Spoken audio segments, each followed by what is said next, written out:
Chapter-1. The Unexpected Journey. A loud pop echoed across the desolate Texas highway, cutting through the stillness of the night. Jake instinctively gripped the steering wheel, his knuckles whitening as the truck lurched violently to the right. He wrestled with the vehicle, fighting to keep it on the road, until he finally managed to pull over onto the dusty shoulder. He killed the engine, the sudden silence amplifying the pounding of his heart.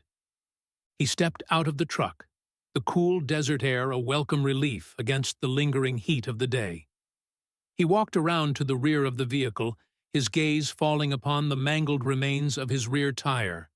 A flat, of all things. He sighed, running a hand over his tired face. Just his luck. He was on his way to Vegas, a celebratory trip after finally finishing his probation.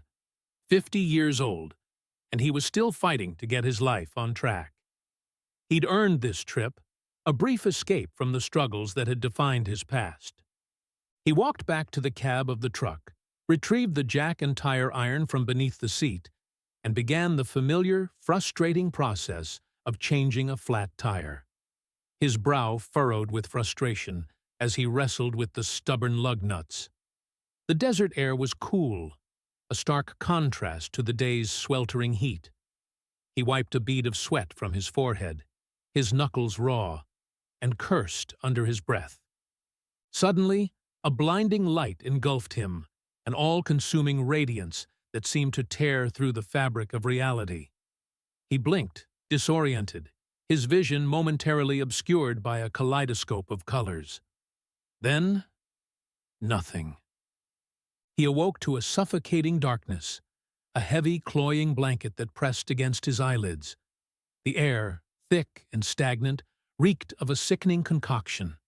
The damp, musty odor of mold, the sharp, acrid tang of urine, and an undercurrent of something metallic, something cold and alien.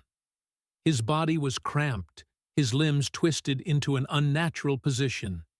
He could feel the cold, unyielding bars of a cage pressing against his skin, the metal radiating a chill that seeped into his bones.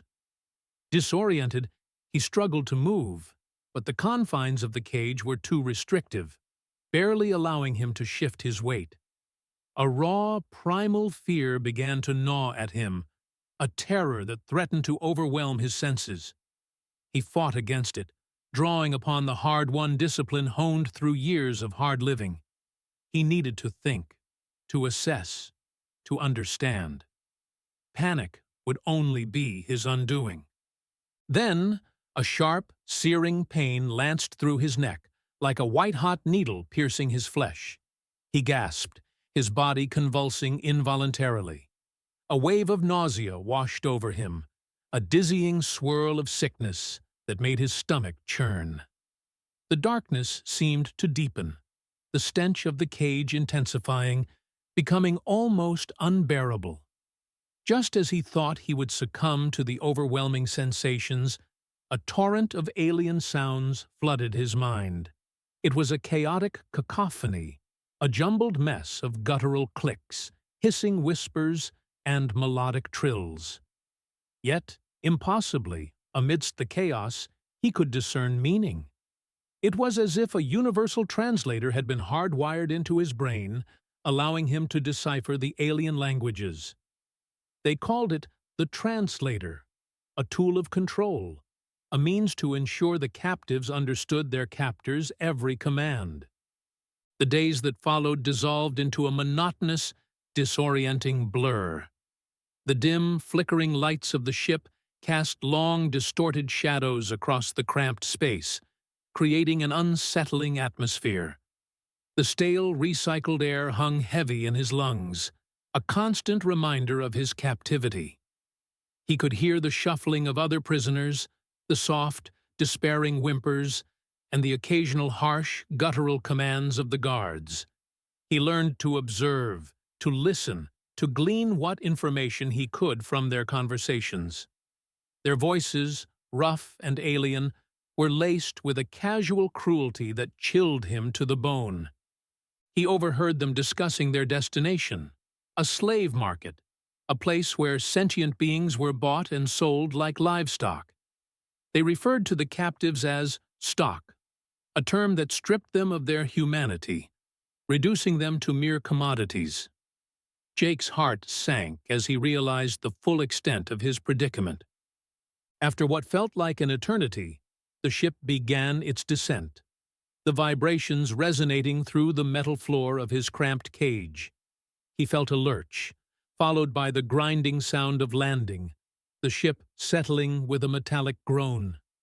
Suddenly, the door to his small cage slid open, and he was roughly shoved out. Instead of being herded into a larger communal cell with the other captives, as he expected, he was pushed into a separate, slightly larger holding cell. Unlike his previous confinement, this cell was still solitary, but it offered a wider view of the surrounding area. He watched as the other captives, a bizarre assortment of alien beings, were herded into a massive, overcrowded cell. The sight was a chaotic mix of shapes, sizes, and colors, a stark reminder of his isolation. He strained his ears, trying to glean any information from the guards' conversations. "Why does that one get his own cell?" he overheard one of the enforcers ask, his voice rough and guttural. "Orders from above," another replied, his tone dismissive. "He's unusual. This one doesn't show up in the registry of known species in the galaxy. We have no record of him." "Then how did the translator work on him?" the first enforcer asked, his voice laced with suspicion. "That's above my pay grade," the second replied with a shrug. "Just keep him contained and quiet. We don't want to draw any more attention to him than we have to." Jake's heart pounded in his chest. Unusual? Not in the registry? What did that mean? He glanced around his solitary cell, his mind racing, trying to decipher the meaning behind their words. He was herded along with the others, down a long gray metal ramp, into the blinding glare of an alien sun.